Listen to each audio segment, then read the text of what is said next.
가게와 기업 간 돈이 막히지 않고 계속 돌면 경제가 좀 어렵다 해도 그럭저럭 버텨나갈 수 있습니다.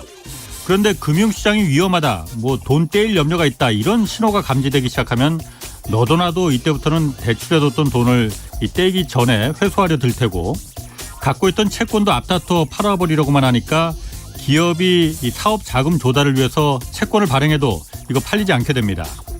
돈줄이 막히는 이런 금융 경색 상황이 벌어지면 흑자였던 기업들도 일시적인 자금난을 견디지 못하고 쓰러지게 됩니다. 2008년 미국 금융위기를 불러온 리먼 브라더스 사태도 결국 그렇게 시작됐습니다.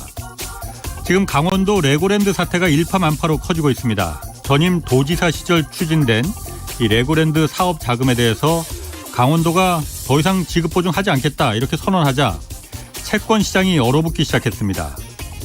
국채와 마찬가지의 신용 등급을 가진 이 지방정부 채권까지 부도가 나는 마당에 민간 기업들이 발행하는 회사채를 이거 어느 누가 거들떠 보기나 하겠습니까? 44일 만에 물러나는 영국 트러스 총리를 두고 노벨 경제학상 수상자인 폴 크루그먼 교수는 이렇게 말했습니다. 한 나라의 경제를 바보에게 맡기면 국민들은 그 대가를 치를 각오를 해야 한다라고 말이죠. 네, 경제와 정의를 다잡는 홍반장, 저는 KBS 기자 홍사원입니다.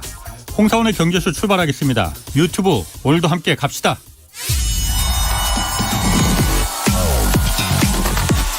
대한민국 경제 오디션 메가 경제스타 K. 여러분, 경제가 어려워서 힘드시죠? 그래서 준비했습니다. 대한민국 경제 오디션 메가 경제스타 K. 힘든 경제 상황을 이겨낸 감동 스토리, 우리 가정의 특별한 경제 공부법, 슬기로운 투자 아이디어, 경제와 관련된 이야기라면 모두 환영합니다. 총 상금 6천만 원을 준비했습니다. 여러분의 많은 참여 기다립니다. 이 프로그램은 당신의 투자의 길을 춤추게 하는 새로운 투자 플랫폼 탱고픽에서 함께합니다. 네, 내가 경제스타 K 12월 9일까지 사연 받고 있습니다. 사연은 홍사원의 경제쇼 홈페이지에 올려주시면 되고요. 자, 오늘 원포인트 경제 레슨 이종우 이코노미스트 나오셨습니다. 안녕하세요. 예, 안녕하십니까. 일단 이 강원도 춘천에서 개장한 레고랜드 사태 이거부터 좀 볼게요. 지난 5월에 이게 개장한 거잖아요. 예. 근데 지금 이 레고랜드 사태가 채권 시장 전체를 지금 흔들고 있는데 예. 간략하게 어떤 건 사태인 건지 좀 예. 설명해 주시죠. 일단 레고랜드를 만들기 위해서 그 만든 회사가 강원도 중도개발공사라고 하는 곳입니다. 여기에서 2020년도에 레고랜드를 만들기 위한 자금을 이제 조성을 하기 위해서 특수목적 법인인 I1 제1차라고 하는 거를 만듭니다. I1 1차인 거죠. 그거를 만들어서 거기에서 2,050억 원의 돈을 이제 조달을 합니다. 다른 데로부터 빌려오는 거죠. 그리고 그 빌려온 자금에 대해서 강원도에서 지급을 보증을 해 줍니다. 강원 중도개발의 대주주가 강원도죠. 예, 강원도가 그러니까 지급 보증을 하겠다. 60% 넘게 가지고 있기 때문에 거기에서 이제 지급 보증을 해 주겠다라고 한 거죠. 근데 이게 이제 그 레고랜드를 만든 다음에 레고랜드가 잘 운영이 돼서 거기서부터 수익이 굉장히 많이 발생을 하고 이랬다라고 하면 문제가 없겠죠. 거기서 수익 발생한 걸 가지고 이제 이자도 내고 원금도 받고 이렇게 했을 테니까. 근데 이제 생각만큼 잘 되지를 않았거든요. 그렇게 되다 보니까 앞에서 말씀드렸던 강원도 중도개발공사는 여기에 이제 돌아오는 돈이나 이자 이런 것들을 모두 다 해결할 수가 없게 된 거고요. 그 2,050억 원. 예, 그렇죠. 예, 그러니까 지급 보증을 해줬던 이제 강원도에서 이걸 떠안아서 어떻게 해결을 해야 되잖아요. 근데 강원도에서 그렇게 하지 않고 지난달 28일 날 법원에다가 중도개발공사의 그 회생 절차를 들어가 버리는 형태가 됩니다. 그러니까 쉽게 말해서 부도를 내버렸다 이거죠. 예, 그렇죠. 그러니까 회생 절차를 법원에다 신청을 하게 되면 그 시점에서부터 그 채권 채무가 모두 다 동결이 돼 버리는 형태가 되거든요. 그러니까 이제 이쪽은 해결할 수가 없는 거고 그다음에 이제 강원도에서 이거를 해결을 해야 되는 건데 좀 전에 말씀하셨던 것처럼 강원도에서 지급 보증 이 부분들에 대해서 이게 이제 거부를 해버리는. 우리 못 하겠다고 2,050억 원. 이렇게 이제 된 거죠. 그렇게 되다 보니까 뭐 이게 돈을 빌려줬던 사람 입장에서는 예. 이게 받을 수 있는 곳이 이제 없어진 거잖아요. 예. 이게 뭐 만약에 이제 받는다라고 하게 되면 앞에서 그 얘기했던 회생 절차 이 부분들의 법원 결정이 나고 그래서 이제 또 뭐 거기에서부터 가지고 있는 자산을 매각을 하고 뭐 이렇게 해가지고 해야 되는데 시간도 많이 걸릴 뿐만 아니라 완전히 채권을 확보할 수가 없게 된 거니까 예. 이렇게 된 거죠. 그러면서 이제 금융시장에서는 어떤 형태가 됐냐면 아니 이게 강원도에서 지급 보증을 하고 네. 강원도에서 만든 공기업조차도 이렇게 부도가 나버리면 이게 다른 데를 어떻게 믿을 수 있겠느냐 이렇게 되는 거죠. 그러면서 채권을 예 그러면서 이제 금융시장 전체가 이제 막 그 난리가 나버리는 네. 이제 그런 형태가 됐다 이렇게 볼 수가 있습니다. 그러니까 강원도가 지급 보증을 한 일종의 지방 채권, 지방정부 채권까지도 이게 부도가 나는 상황이니. 예. 그러니 회사채나 또 다른 지방의 이제 그 공기업 뭐 아니면 그 지방자치단체가 발생한 발행한 채권 이런 것들을 어떻게 믿을 수 있겠느냐라고 하면서 그때서부터 이제 채권 시장이나 이런 데서 이게 거래가 안 되고 발행이 안 되고 이런 형태가 돼버리는 거죠. 그래서 이제 최근까지의 진행상을 한번 보면 금융시장에서 지난주에 AA 마이너스 등급이니까 이 채권 등급이 제일 좋은 게 트리플 A입니다. AA 예. 3개가 있는 거거든요. 그럼 국채도 AA 3가지고. 그렇지. 예. 예, 그다음에 나라가 이제 망할 리는 없을 테니까. 예, 그런 건데 예. 그거보다도 조금 낮은 등급에 있는 한 단계 낮은 등급에 있는 A 2개 예. 이 등급의 채권이 지난주 말에 5.6% 정도까지 상승을 합니다.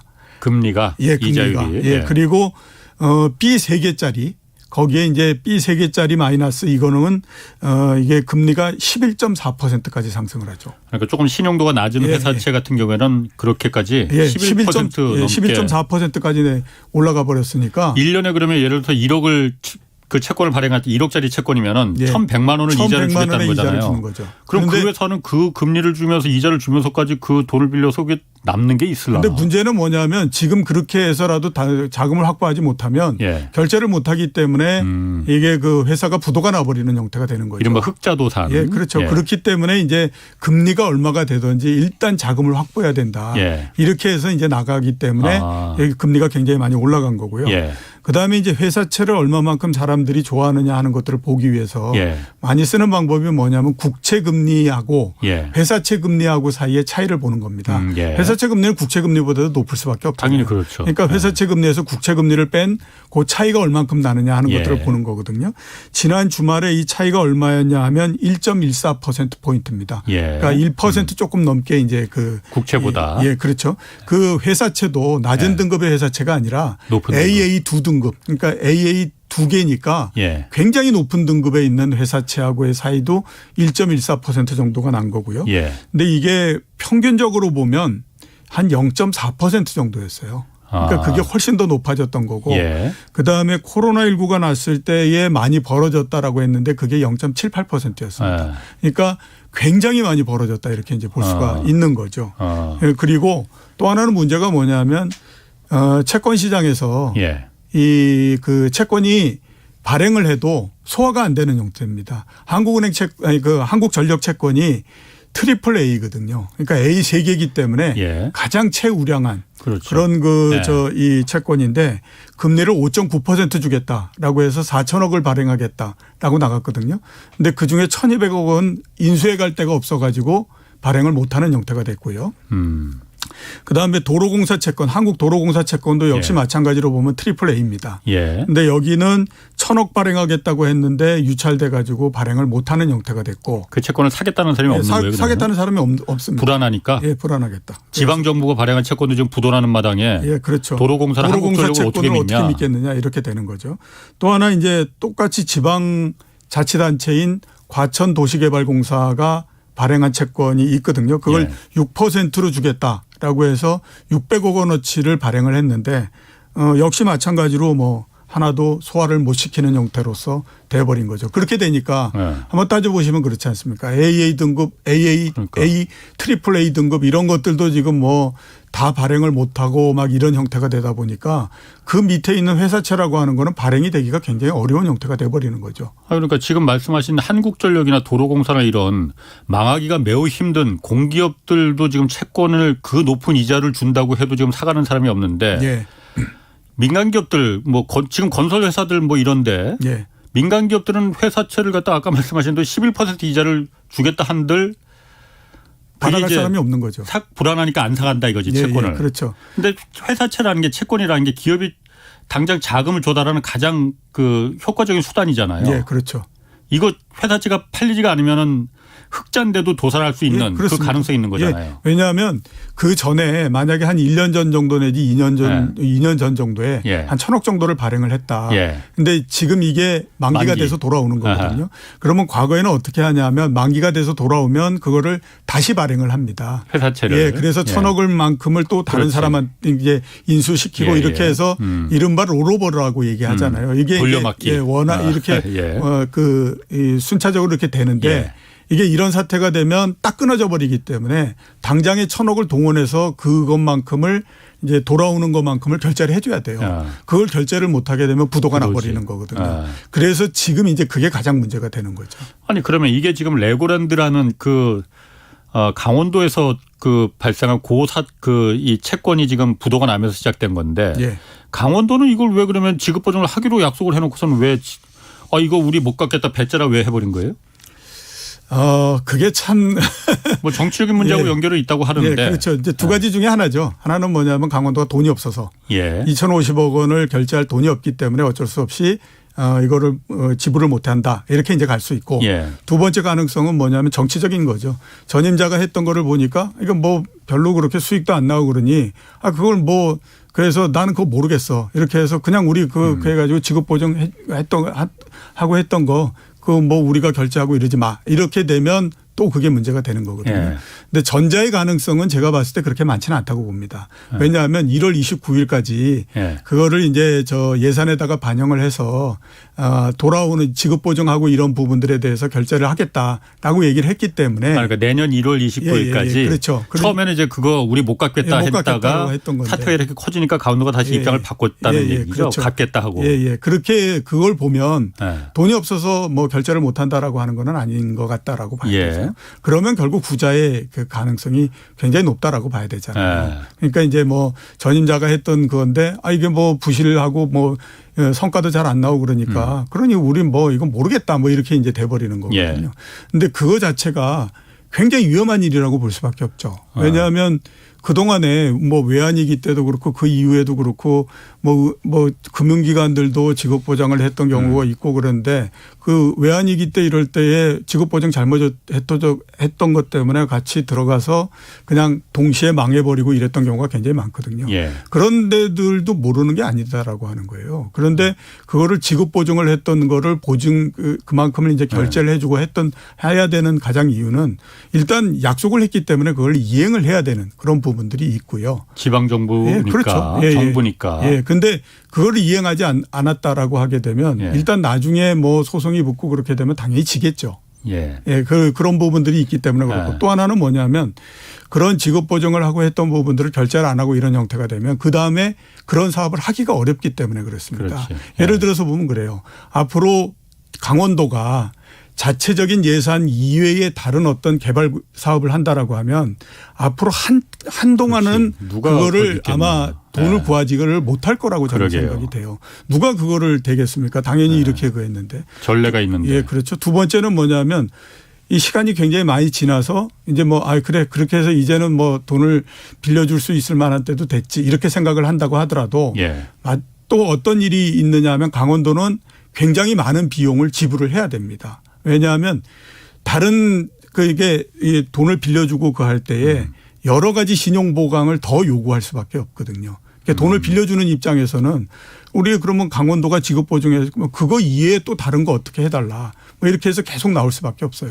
근데 조건이 하나씩 붙는다라고 하는 것 자체는 계속해서 거기에 돈이 들어가야 되는 그런 일인 거거든요. 그렇기 때문에 이게 그 전에 보더라도 이게 이 지급 보증을 해주고 했던 금융기관이 본인들이 망하지 않는 한은 그 지급 보증이나 이런 것들을 해결하기 위해서 그걸 하는 거죠. 그런데 이제 그걸 안 하다 보니까 금융시장 입장에서 봤을 땐 이게 뭐야 도대체 이렇게 이제 된 거죠. 그러면서 이 난리가 나고 뭐 이런 형태가 됐다라고 볼 수밖에 없는. 아니 그럼 그 강원도에서 그 레고랜드라는 그 놀이시설 거기서 발생한 이 사실 레고랜드를 저는 사실 들어보지도 못했는데 네. 그 조그만 데서 발생한 이 강원도가 우리 안조한 그 사태가 전체 막 채권 시장으로 이렇게 막 일파만파 번지는 거잖아요. 네, 그렇죠. 원래 이런 겁니까? 원래 그렇습니다. 왜냐하면 채권 시장이라고 하는 거는 특징이 어떤 특징을 갖고 있냐면요. 이게 그 거래 당사자가 많지가 않습니다.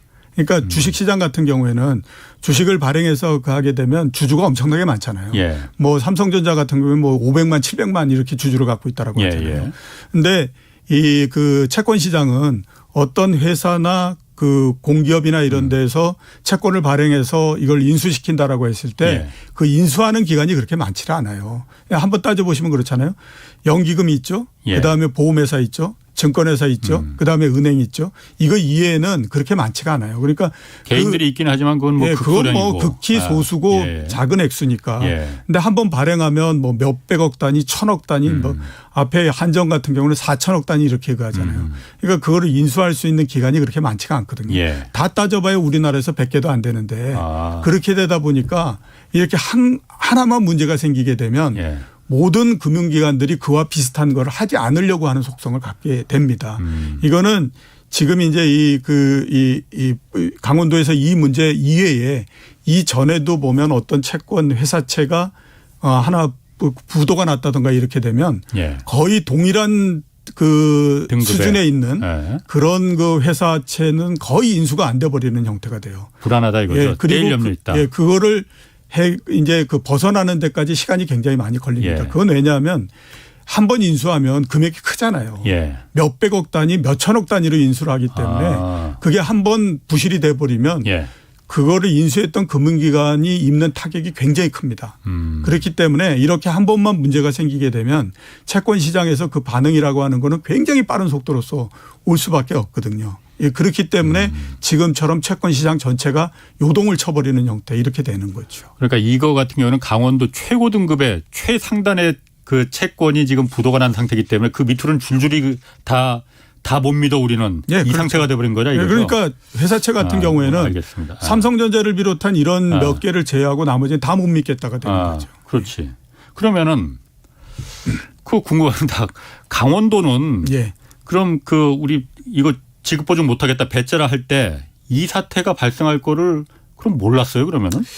글쎄요. 제가 생각했을 때는 몰랐다라고 하게 되면 너무 이상하다라고 봐야 되죠. 왜냐하면 이건 굉장히 상식이잖아요. 그러니까 그런데 그게 이런 일이 벌어질 거다라고 예측을 못했다라고 하면 그건 정말로 이상한 것 같고요. 그렇다고 해서 또 이런 일이 있을 거다라고 하는 걸 알면서 고의로 그랬다라고 하기에는 너무 파장이 크기 때문에 그런데 아마 제가 보기에는 그렇습니다. 여태까지 우리나라에서 지방자치단체들의 채권이 이런 문제가 일어났던 경우가 없거든요. 그러니까 아마 뭐 이렇게 한다고 하더라도 크게 문제가 되겠어라고 했는데 갑자기 어마어마하게 문제가 발생을 해버린 그런 형태가 된 거죠. 그런데 왜 이렇게 크게 문제가 발생했냐면 지금이 금융시장 자체가 굉장히 안 좋은 때입니다. 그러니까 다 아시는 것처럼 뭐 금리를 계속해서 올리고 세계적으로 굉장히 불안하고 그다음에 또 뭐 이런 상태이기 때문에 이런 상태인데 여기에다가 돌을 하나 딱 던져버리게 되면 불안한 상태에서는 그 파장이 어마어마하게 커지는 형태가 돼버리거든요.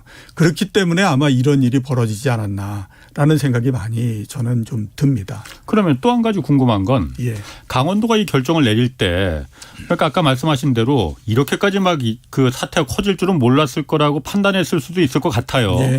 그냥 좋게 생각해서. 그런데 어쨌든 이런 지방정부도 중앙정부의 교부금도 받고 이런 부분을 상의 안 하나요? 그러니까 예를 들어서 기재부나 뭐 금융위원회나 우리 지금 당장 우리가 지급보증 쓴 거 2,050억 저거 갚아야 되는데 보니까 우리 저거 우리가 못 갚을 필요가 없을 것 같아. 우리 그냥 부도 낼래. 상의 안 합니까 원래?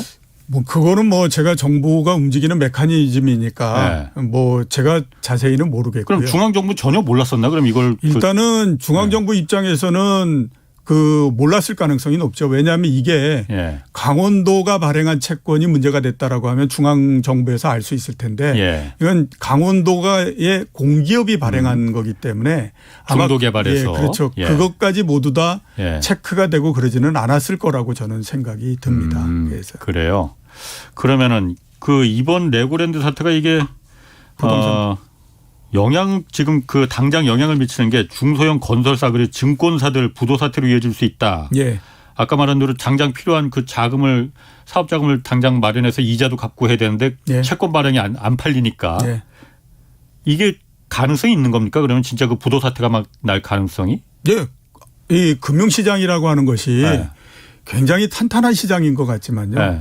이게 굉장히 연약한 시장입니다. 특히 지금처럼 굉장히 불안한 상태가 되게 되면요. 예. 이때는 모두 다가 굉장히 보수적인 형태로서 돌아서 버리거든요. 예. 그렇기 때문에 그런 회사들 같은 경우에는 이 자금을 조달하지 못해서 예. 부도가 나거나 이럴 가능성은 뭐 상당히 있다라고 봐야 되고요. 이게 올 연말까지 그러니까 14조 원이 지금 그 채권이 그 만기가 돌아온다고 그러는데 예. 그걸 그럼 다시 채권을 회사채를 다시 발행해서 그 14조 이자를 이 14조를 이제 상환해야 되는 거잖아요. 예, 그렇죠. 아니면 회사 돈으로 예, 회사 돈으로 생돈을 이제 막든가. 예, 예, 그렇게 해야 되는 거죠. 뭐 그런데 그런 자금이 여유가 있는 기업은 그렇게 많지 않을 그렇게 테고. 많지는 않다라고 봐야 되죠. 그거에다가 또 지금 이게 문제가 뭐냐면 앞에서 말씀드렸던 것처럼 레고랜드를 만들고 그러는 게 부동산 PF를 통해 가지고 만든 거거든요. 그러니까 옛날에는 예. 이제 만약에 아파트를 한 채 짓는다라고 예. 하면 그 건설회사가 은행에 가서 돈을 빌려서 땅을 사고 예. 그다음에 이제 건물을 올리면서 중도금을 받아가지고 해결을 하고 이렇게 해서 끝장을 내는 형태였지 않습니까? 예. 근데 이제 최근에는 그렇게 하지 않고 이게 이제 돈을 빌려줄 금융기관단을 만듭니다. 그게 예. 이른바 이제 어떻게 생각하면 부동산 PF인 거거든요. 그렇게 해서 사업을 전체적으로 진행을 해서 예. 그게 이제 다 이제 건물 짓고 뭐 해서 분양 다 끝나고 그러면 나중에 정산해서 받고 뭐 이런 형태로서 합니다. 예. 근데 이게 이제 지금 그렇게 해서 문제가 생긴 건데 예. 이게 문제가 생기다 보니까 어떤 문제가 생기냐면 부동산 PF라고 하는 거에 대해서 이게 부실하다라고 많이 생각하면서 지금 이제 가는 거죠. 전체. 예, 전체. 그렇게 되니까 그게 굉장히 문제가 되는 건데 예. 지금 당장에 문제가 발생한 게 뭐냐면 둔촌주공 있지 않습니까? 예. 얼마 전까지 뭐 한다 못한다 막 하다가 사실 공사 재개했다고 네, 재개했지 않습니까? 그래서 이제 그 재개를 하면서 부동산 PF 옛날에 일으켰던 거 7천억이 있거든요. 예. 그게 만기가 됐기 때문에 다시 일으켜 가지고 그렇죠. 7천억을 동원을 해야 되는데 거기에다가 이제 그동안에 또 그 건설비 올라가고 한 예. 것까지 합쳐서 1,250억 원까지 합쳐서 8,250억 원어치를 발행을 하려고 했는데 PF를 일으키려고 했는데. 일으키려고 했는데 그게 되질 않은 거예요. 이번 사태 때문에? 예, 그렇죠. 그렇게 되니까 문제가 뭐냐면 예. 기존에 이제 준청동 주공 아파트를 짓고 있었던 그 건설회사들이 예. 7천억을 본인들의 돈을 동원을 해가지고 일단 이 부동산 PF 일으켰던 걸 끄고 그다음에 이제 다시 이제 하면서 앞으로 계속해서 이제 그 부동산 PF를 일으키겠다 이런 쪽으로 지금 가고 있는 거거든요. 근데 그러니까 둔촌동 그 조합원들이 공사를 분양을 안 하니까 중단이 됐다가 이번에 다시 하려고 했는데 그동안 밀린 돈이나 이런 예. 걸 갖다가 그 금융 비용을 7천억이 필요했는데 예. 그걸 갖다 마련할 수가 일단은 PF를 일으켜서 은행들한테 좀 빌리자 했는데 이번 레고 사태로다 그게 은행들이 안 빌려주는 그렇죠. 거구나. 그러니까 부동산 PF 이전에 만들었던 거가 만기가 됐기 때문에 7천억만큼 돌아오는 걸 새로 만들어야 되는데 예. 그걸 만들 수가 없게 되는 예. 거죠. 그렇게 되다 보니까 이제 당장에 어떻게 할 수가 없으니까 예. 거기에 이제 건설하고 있는 건설회사들이 자체 자금으로서 일단 그걸 결제하고 이렇게 예. 했는데 이게 문제가 뭐냐면 우리나라에 지금 부동산 PF가 잔고가 112조 정도 됩니다. 거기에다가 부동산 PF 돼 있는 거를 가지고 유동화시켜서 증권을 만들어 가지고 판 것까지 다 합치면 150조 정도 되거든요. 그러니까 잔고가 112조가 됐다는 게 무슨 의미예요? 그러니까 아까 말씀드렸던 것처럼 어떤 아파트를 짓겠다라고 해가지고 여기저기 이제 그 채권단 그러니까 돈을 빌려주는 데를 만들어 가지고 그렇게 해서 그 빌린 돈이 사업을 시행하거든요. 예. 그 빌린 돈을 모두 다 합친 게 112조 정도 되는 거죠. 예. 근데 그렇게 됐는데 이게 보면 앞으로 이게 과연 사업이 계속될 수 있을 건가.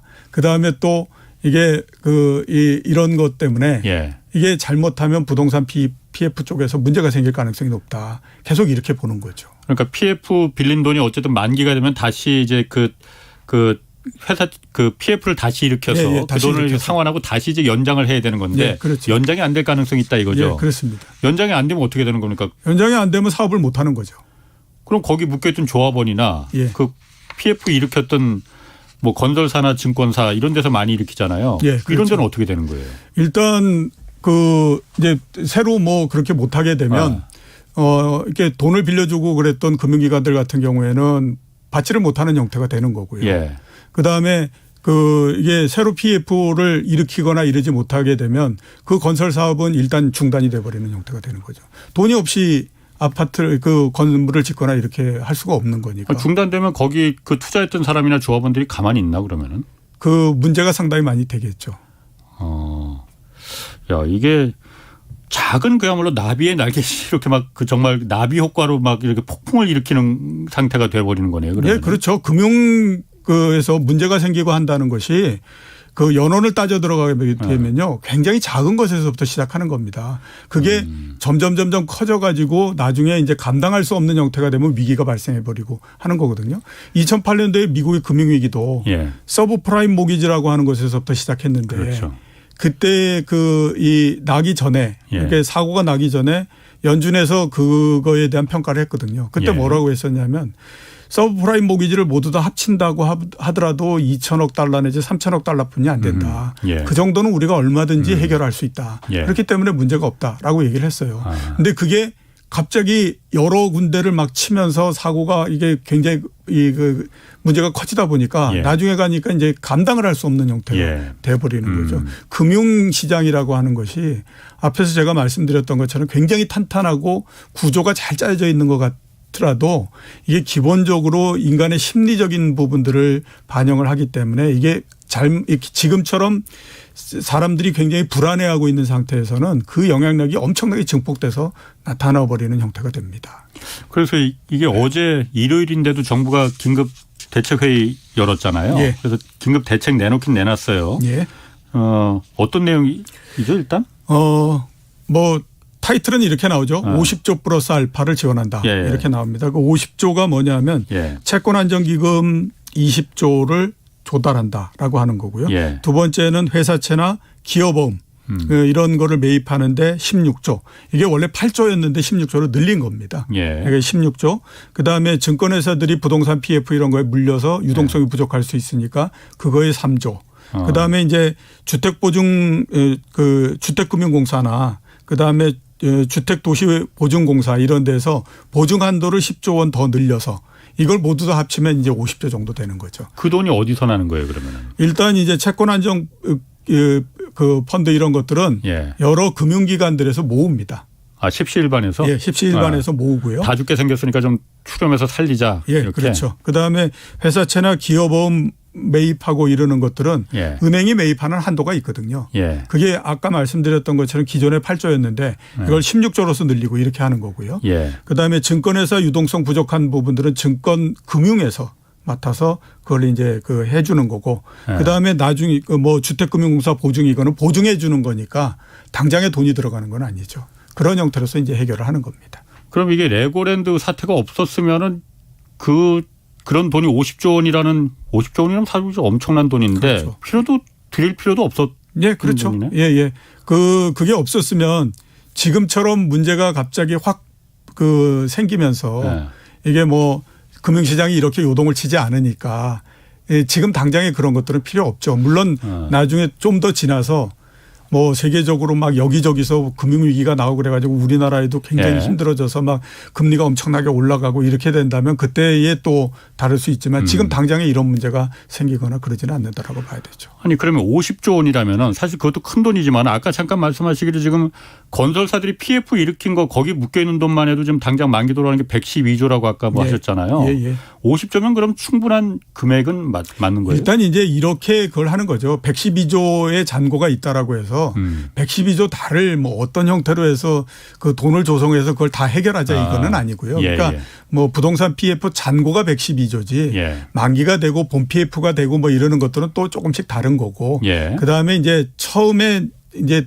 한두 달 동안 예. 생길 수 있는 문제들을 계속해서 해결해 주게 되면 그다음에 이제 금융시장이 또 정상적인 형태로서 돌아가니까 그다음에는 이제 그거를 해결할 수 있다라고 보는 거죠. 그렇기 때문에 그만큼 이제 이 제대로 돌아가는 데까지의 마중물 이런 형태로서 돈이 필요한 거 그거를 이제 그만큼 일단 이제 들어간다라고 봐야 됩니다. 초기에 그러니까 급한 불을 끄는데 이거는 정부가 이제 꺼주겠다라는 예. 걸 말하는 거군요. 네, 그렇죠. 그러면 지금 또 한 가지 제가 좀 살짝 이해가 안 되는 게 예.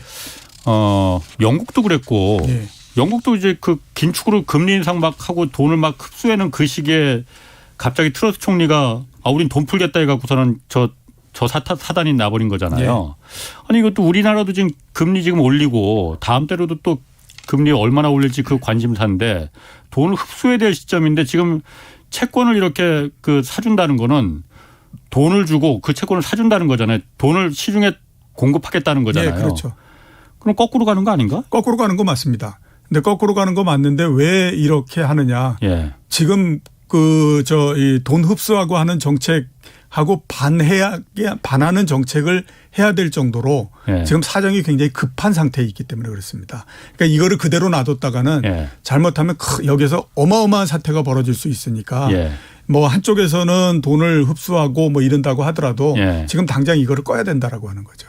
꺼야 되기 때문에 이쪽에는 돈을 지원을 하고 이렇게 해서 돈을 풀어가지고 예. 그 부분들이 더 이상 이렇게 맥혀서 못 넘어가고 이러는 형태가 되지 않도록 예. 이쪽에다가는 돈을 공급해 줄 수밖에 없는 거죠. 왜냐하면 이거를 그대로 방치했다가는 예. 거기에서부터 생기는 사태라고 하는 거는 우리가 감당할 수 없을 만큼 커질 수 있다라고 보기 때문에 일단 아무튼 이쪽에는 돈을 공급하는 그런 형태를 할 수밖에 없다라고 하는 거죠. 지금. 아니 그러면은 제가 사실 어떤 게 우선순위일지 제가 판단을 못 하겠는데 영국 같은 경우도 보면은 그렇게 해서 긴축을 해야 되는데 오히려 돈을 푸는 그 감세 정책을 펴는 바람에 국제 금융시장에서는 저거 영국은 저건 안 된다 틀렸다 해갖고서는 파운드화가 폭락하고 영국 국채가 폭락해버려서 나라가 절단날 상황이 들어간 거였잖아요. 예, 예. 우리는 그럴 가능성은 그럼 국제 자본시장에서 봤을 때 이 정도 50조 원은 물론 다 푸는 건 아닐 거예요. 예. 하지만 상당 부분이 돈이 풀릴 텐데 예. 긴축을 해야 되는 시점에 국제 자본시장에 봤을 때 각 자본시장에서 봤을 때 한국 저거 위험하다 이렇게 신호를 줄 가능성 그런 위험성은 없습니까? 현재까지는 그럴 위험성이 그렇게 높지 않다라고 보는 거죠. 영국 같은 경우에는 예. 정책 자체를 완전히 바꾼 거잖아요. 예. 그러니까 한쪽에서는 돈을 푸는데 이쪽에서는 보면 한쪽에서는 돈을 이제 줄이는데 예. 이쪽에서는 정반대의 정책을 펴고 이런 형태인데 예. 지금 우리를 보는 거는 그런 형태가 아니라 이쪽에서 문제가 생겼으니까 이쪽에서 문제가 생긴 부분들을 어떻게 하든지 꺼야 된다. 예. 이렇게 해서 가는 거기 때문에 이게 조금 다르다라고 봐야 되는 거죠. 이제 비슷한 예가 뭐냐면 98년도에 예. 러시아 모라토리엄이 발생을 하지 않습니까? 예. 그때 보면 미국에서 헤지펀드가 있습니다. 롱텀 캐피탈이라고 하는 그렇죠. 그 헤지펀드가 예. 있었는데 그게 도산해버리는 바람에 거기에다가 돈을 많이 투입을 하고 금리를 내리고 막 했었거든요. 예. 그 미국 정부가. 그 이전까지는 보면 미국 정부가 금리를 계속해서 올리고 있었어요. 예. 그러다가 갑자기 정책을 바꿔서 그랬었는데 그건 왜냐하면 이게 문제가 생겼을 때에 이게 엄청난 형태로서 문제가 확산됐을 때에 그거를 할 수 없기 때문에 당장에 이거를 일단은 꺼야 되는 부분들의 정책을 집어넣어야 된다라고 하는 거거든요. 지금이 똑같은 형태라고 봐야 되죠. 이걸 그대로 놔뒀다가 생기는 문제보다는 지금 여기에다가 돈을 집어넣고 해가지고 이걸 일단 아무튼 진정을 시키는 것이 더 중요하다라고 예. 보기 때문에 아마 영국하고는 조금 다른 형태로서 보지 않을까라는 생각이 좀 듭니다. 근데 아까 그 롱텀 캐피털 사태가 사실 미국의 케이스이기 때문에 예. 미국과 한국은 같이 그렇죠. 비교할 수는 없을 것 같은데 예. 뭐 어쨌든 그건 좀 보겠습니다. 예. 그러면은 이게 다시 돈을 좀 푸는 방향으로 어쩔 수 없이 풀어야 되는 그 상황이 돼버렸는데 다음 달에 우리 한국은행에서 기준금리 또 결정하잖아요. 예. 지금 그래서 0.5%포인트 다시 올린다 만다 그 얘기 있었는데 예. 여기도 좀 영향이 있지 않을라나요? 일단 아무튼 이번 사태의 파장이 어디까지 가느냐에 따라서 조금 예. 달라지겠죠. 예. 그러니까 정부가 정책을 내놓고 막 이렇게 해서 이제 진정 국면으로서 들어간다라고 하면 그때는 조금 포지션이 달라질 수 있는데 예. 지금처럼 계속해서 이렇게 문제가 막 확산되고 이렇게 확대 일로에 있다라고 하면 예. 0.5% 금리 인상 이거는 일단은 어렵다라고 봐야 되고요. 0.25%도 일단 이번 달은 한번 좀 넘어가 봅시다. 이게 세상이 너무 이게 시끄럽고 이러니 이게 해서 넘어가 봅시다. 이렇게 될 수밖에 없습니다. 그래서요. 이게 왜 그러냐면 앞에서 계속 말씀드리지만 지금 이 문제가 훨씬 더 크기 때문에 이게 뭐 기본 틀 사이에서 물가가 높기 때문에 금리를 인상을 해야 되고 이러는 것보다도 이게 더 큰 문제거든요. 물가는 그냥 잠깐 좀 포기하더라도. 예, 그렇죠. 그 뭐 한두 달 정도 일단 보는 거니까 예. 그다음에 뭐 금리를 움직이고 하면 되는 거고 일단은 이게 상당히 이게 지금 시급한 문제니까 그렇게 하기 때문에 지금에서 이런 문제들이 해결이 되지 않고 계속 확대의 일로에 있다라고 하면 뭐 금리 인상 이런 부분들은 잠깐 넘어가는 형태가 될 수도 있다라고 봐야겠죠. 아, 근데 센터장님 어떻게 생각하십니까? 이게 제가 보면 제가 경제 잘 모르지만은 예. 이렇게 허술한가라는 예. 생각이 좀 들거든요. 예. 이걸 정말 모르고 이거 이렇게 질렀을까라는 예. 생각이 좀 이분 문제점이 뭐라고 보세요? 제가 오늘 그래서 여의도에서 채권을 하고 이러는 사람들하고 쭉 몇 명을 했는데 예. 두 가지 엄청나게 분노를 하는 지점이 있더라고요. 하나는 뭐냐면 말씀하셨던 것처럼 예. 아니 어떻게 예. 지급 보증을 하고 이런 부분들을 이행을 안 하려고 생각을 할 수가 있느냐. 지방 정부가. 예, 그렇죠. 이거는 이게 룰을 깨는 거기 때문에 그러니까. 이게 말이 안 되는 건데 어떻게 이런 것들에 대한 검토조차 없이 이런 이 정책을 할 수가 있느냐라고 그러니까. 하는 거에 대한 굉장한 분노 이런 것들이 있고요. 두 번째는 정부가 뭐냐. 약속을 깨버리면 그렇죠. 누굴 예, 믿겠어? 예. 그렇기 때문에 이게 굉장히 나쁜 선례다. 이런 예. 이제 얘기가 하고 두 번째는 뭐냐면 이 일이 벌어진 게 지난달 28일입니다. 예. 그리고 지난주서부터 막 얘기가 되고 했기 때문에 거의 한 달 정도 지난 거잖아요. 예. 한 달 동안 정부는 도대체 뭘 하고 있었냐라는 거예요. 중앙 정부는 예, 이게 뭐 하고 있었어요? 그러니까 이게 이렇게 사태가 계속해서 발전해 나갈 거다라고 하는 거는 누가 보더라도 눈에 뻔히 보이는 거였는데 얘기는 계속 나왔었어요. 왜 아무런 조치도 없이 이렇게 사고가 크게 해가지고 지금 뭐 어디가 어쩌고 막 이렇게 할 때까지 왜 방치 안 놓고 있었냐. 예. 이제 이 두 개에 대해서 굉장히 이제 분노를 많이 하고 이러는 부분들이죠. 그러니까 이게 이 호미로 막을 수 있는 거를 왜 이게 가래로 막아야 되는 이런 것까지 이렇게 발전시켰냐. 이런 지금 굉장히 분노가 많이 있는 상태거든요. 그러니까 뭐 일단 볼 때는 그렇습니다. 정부도 막상 어마어마하게 이제 사태가 많이 그해가지고 언론에 막 오르내리고 이러기 전까지는 거기에 대해서 이게 뭐 진짜 큰 문제다 이렇게 잘 생각 안 하거든요. 두 번째는 뭐냐면 정책을 피는데 부동산이나 이런 것들도 마찬가지지만 시장을 아는 사람들이 정책을 피는 것이 아닙니다. 그러니까 지금 시장이 어떻게 돼가고 있다라고 하는 거를 정책을 피는 사람들이 잘 모르거든요. 예. 그러니까 이게 실제적으로 이게 막 문제가 커져가지고 여기저기서 막 이렇게 했을 때 이런 일이 있어? 뭐 이렇게 이제 되기 때문에 대응이 굉장히 늦을 수밖에 없는 그런 형태다라고 봐야 되는 거죠. 아니 한 달 동안 이 얘기가 지난 한 달 동안 계속 솔솔 피어나왔거든요. 예. 이게 분명히 PF 시장의 줄도산으로 이어질 가능성 크다라고 해서 저도 그게 뭐 많이 봤거든요. 예, 그렇죠. 찌라시 뭐 도는 것도 보고 그랬는데 설마 뭐 레고랜드라는 데가 뭐 듣도 보도 못한데 거기 뭐 망했는 부도 났다고 뭐 그게 나라가 절단 나겠다는데 그 신뢰가 무너지니까 이게 차곡차곡 연쇄 반응으로 일으킨 거잖아요. 네, 그렇죠. 그럼 한 달 동안 우리나라 재정당국이나 통화당국이나 예. 금융위원회나 여기서 하는 게 그런 거 하라고 우리가 세금 내서 운영하는 그렇죠. 거잖아요. 예, 예. 그럼 거기서 한 달 동안 이런 사태를 전혀 예견을 더군다나 지금 금리가 막 오르는 시기인데 전혀 예상을 못했다는 얘기인가요? 그러면 그러니까 이렇게 될 줄을? 말씀드렸던 것처럼 크게 문제가 되기 전까지는 별로 그렇게 심각하다라는 생각을 안 하거든요. 이게 크게 문제가 됐다라고 했던 것이 이제 그게 포착이 되기 시작했던 게 뭐냐면 지난주 중반에 이제 그런 이른바 찌라시라고 하는 데서 이제 그런 얘기가 나왔죠. 어떤 증권사가 망할 거고 그다음에 또 무슨 뭐 중소형 건설회사가 망할 거고 이렇게 이제 하면서 그때서부터 거의 폭발적인 그렇지. 위력을 발휘하기 시작을 했거든요. 그 실제로 다 맞았어요. 지금 와서 예, 보면. 그렇죠. 그렇게 되다 보니까 이제 문제가 상당히 생기면서 이렇게 한 건데 그 이전서부터 제가 봤을 때는 조금만 시장에 대해서 관심이 있었다라고 하게 되면 이게 문제가 이렇게 해서 생길 수 있겠구나라고 하는 거에 대해서 인식을 할 수 있었어요. 왜냐하면 PF 관련해서 증권회사 같은 경우를 한번 보게 되면요. 증권회사들이 PF에 아무튼 이 도취해가지고 막 여기에 막 연연해 하고 했던 것이 굉장히 오랜 시간 전서부터입니다. 언제서부터가 했냐면 저축은행들이 망했잖아요. 예. 저축은행들이 주로 했던 것이 뭐냐면 부동산 PF 이걸 했거든요. 그리고 이 저축은행들이 망하고 그러면서 이걸 할 수 있는 데가 별로 없어진 거예요.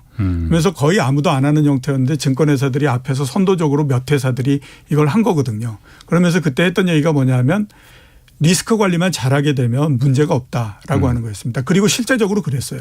실제적으로 따져보면 리스크가 별로 없는 거거든요. 그러니까 뭐 저기 그 위례 신도시 이런 데에 아파트 짓고 그러는데 이게 송파구 있고 그러니까 아무리 생각해도 이게 미분양이 나거나 그러지는 않을 것 같아. 이런 거였거든요.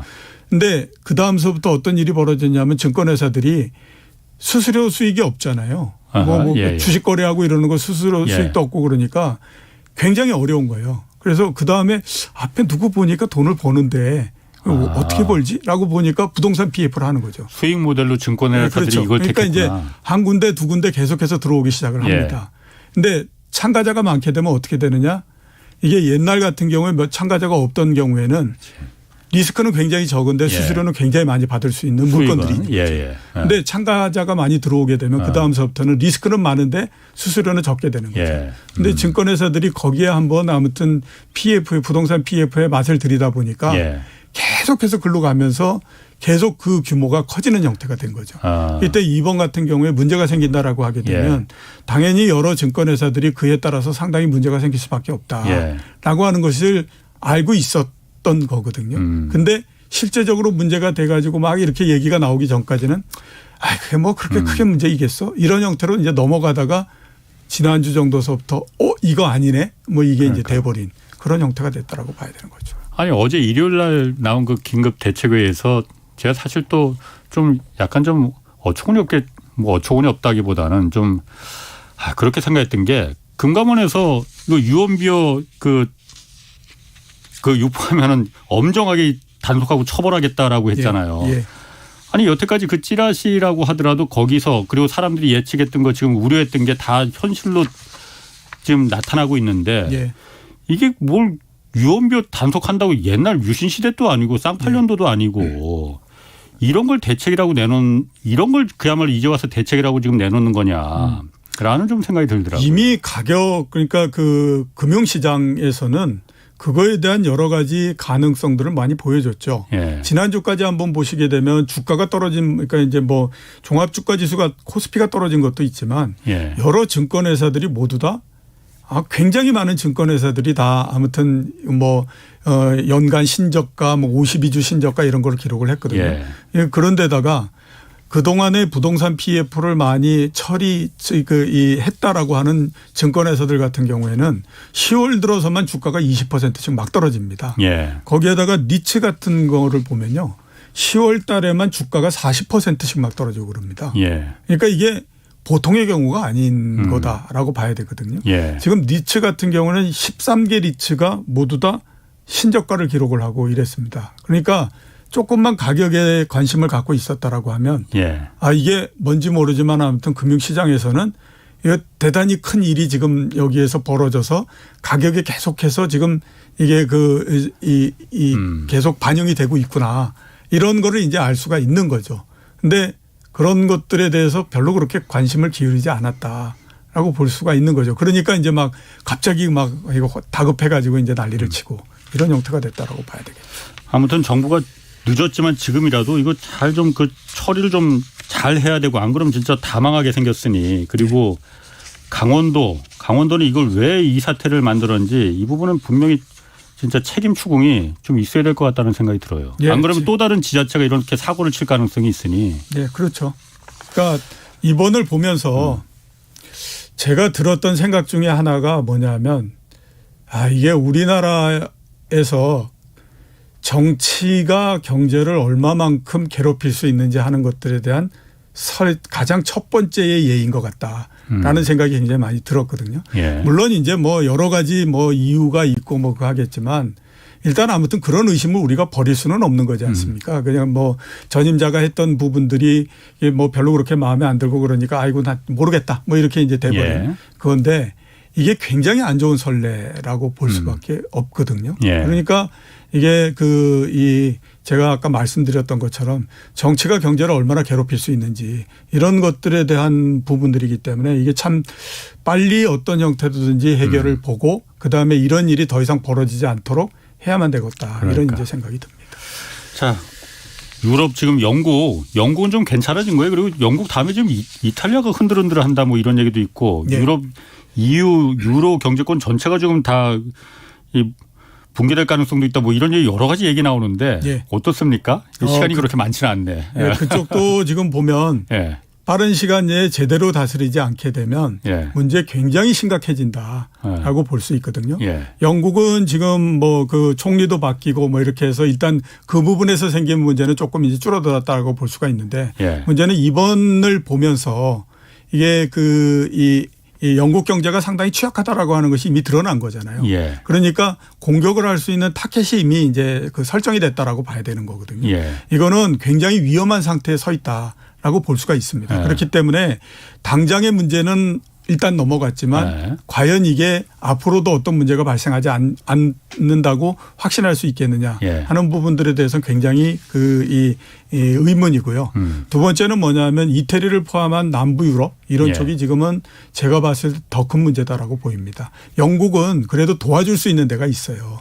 미국 같은 데가 상시적인 이 달러를 빌려주고 이렇게 하거든요. 그런데 예. 남부 유럽은 그게 없습니다. 예. 그리고 영국 같은 경우에는 미국이 숨을 쉴 수 있는 때가 되면 그래도 옛날서부터의 영국과 미국의 미국을 만들 때에서부터의 그런 관계 이것 때문에 예. 영국은 특별하게 처리를 해 주거든요. 예. 그런데 남부 유럽은 그렇지가 않아요. 예. 근데 지금 가장 크게 문제가 되는 남부 유럽이 가장 크게 문제가 되는 부분들이 뭐냐? 일단 재정이 굉장히 안 좋거든요. 예. 그러니까 2011년도에 이 재정 위기가 나고 했을 때보다도 지금 국가 재정 이 부분들이 훨씬 더 안 좋습니다. 예. 그런데다가 금리가 굉장히 많이 상승을 했잖아요. 예. 거기에다가 문제는 또 뭐냐면 경제가 굉장히 안 좋습니다. 예. 이태리 같은 경우가 2019년서부터 2021년도 작년까지 3년 동안의 그 경제 성장을 보면 2018년도보다 지금 3.6% 줄어들어 있는 상태입니다. 예. 그러니까 3년 동안 마이너스 성장을 했다라고 봐야 되죠. 그러니까 그 코로나19 나고 크게 마이너스 됐다가 작년도에 플러스가 됐지만 지금 2018년도보다 3.6% 밑에 있는 상태입니다. 예. 그다음에 스페인 같은 경우에도 마이너스 3.1% 이렇거든요. 그러니까 재정 안 좋고 금리 올라갔고 그다음에 경기 안 좋고 뭐 이런 상태다 보니까 지금 남부 유럽이나 이런 쪽은 상시적으로 상당히 어려운 상태에 있다라고 봐야 됩니다. 2011년도 같은 경우는 위기를 벗어났던 것이 예. 유럽 은행을 중심으로 해서 유럽이 전체적으로 그거를 도와줬기 때문에 예. 이게 가능했던 거거든요. 그런데 지금은 어떠냐? 유럽 전체가 다 어렵죠. 그리고 유럽 은행도 그렇고 다 어려운 상태입니다. 예. 그러니까 금리도 계속해서 올려야 될 뿐만 아니라 에너지에 따라서 생기는 그 부실이나 이런 부분들 거기에 추가적으로 들어가야 되는 부분들을 재정이 또 투입해서 어떻게 해야 되고 이렇게 하다 보니까 유럽 전체적으로 봤을 때 남을 도와주고 뭐하고 할 수 있는 지금 처지가 아닌 상태인 거죠. 그러니까 남부 유럽에서 만약에 문제가 생긴다라고 하게 되면 이전에 2011년도에 했던 것처럼 북부 유럽이 다 동원이 돼 가지고 어떤 형태로 돈을 지원을 해 주고 이렇게 이제 못 하는 거예요. 거기에다가 문제는 뭐냐면 이게 그 북부 유럽에 있는 사람들이 그동안 얼마나 도와줬는데 그렇죠. 이런 이제 얘기를 계속 하고 있는 거죠. 유럽 같은 경우에는 그 예산 분담금이 있습니다. 유럽 전체에 이제 뭐에 쓰기 위해서 분담금으로 모아놓은 돈이 있고 실제로 거기에서 빼나가는 돈이 있고 이렇게 되잖아요. 북부 유럽 같은 경우에는 196억 유로만큼 이 돈을 더 낸 거고 그다음에 이제 이 남부 유럽은 124억 유로만큼 냈던 것보다 더 빼가는 형태가 됩니다. 그러니까 이미 북부 유럽에 있는 사람들이 봤을 때는 그만큼 도와줬는데 또 손을 벌리냐 이렇게 이제 될 수밖에 없거든요. 개전의 정이 안 보인다. 예, 그렇죠. 그렇기 때문에 제가 봤을 때는 진짜로 위험하고 이런 부분들은 유럽에 있는 특히 남부 유럽 이런 쪽이 굉장히 어렵다. 이렇게 그러면 지금 유로화 체제가 깨질 우려도 있는 거예요? 그럼 이번 현재까지는 깨질 우려는 별로 없습니다. 왜냐하면 유로 체제를 처음 만들고 유지를 하고 그러는 데에서 가장 핵심적인 역할을 하는 것이 독일과 프랑스거든요. 근데 독일과 프랑스가 현재까지는 아무튼 유로 체제를 계속해서 유지하겠다라고 하는 강력한 의지를 보이고 있기 때문에 핵심적인 국가가 깨겠다라고 하는 그게 없는 한은 일단은 유지가 된다라고 봐야 되는 거죠. 근데 시간이 지나면서 이 남부 유럽과 북부 유럽 사이의 격차가 너무 벌어지는 형태가 되면 그때는 문제가 생길 수 있다라고. 이탈리아는 새로 그 극우 총리가 되면서 유로 탈퇴하겠다 이렇게 선언을 해버렸잖아요. 네, 쉽지는 않습니다. 왜냐하면 몇 년 동안 유로 체제를 가지고 경제가 운영돼 왔기 때문에 그걸 벗어난다는 건 쉽지가 않습니다. 알겠습니다. 오늘 심각한 얘기 잘 들었습니다. 이종우 이코노미스트 함께했습니다. 고맙습니다. 예. 내일은 유현준 홍익대 교수와 왜 메타버스가 대세인지 자세히 살펴보겠습니다. 지금까지 경제와 정의를 다잡는 홍반장 홍사원의 경제쇼였습니다.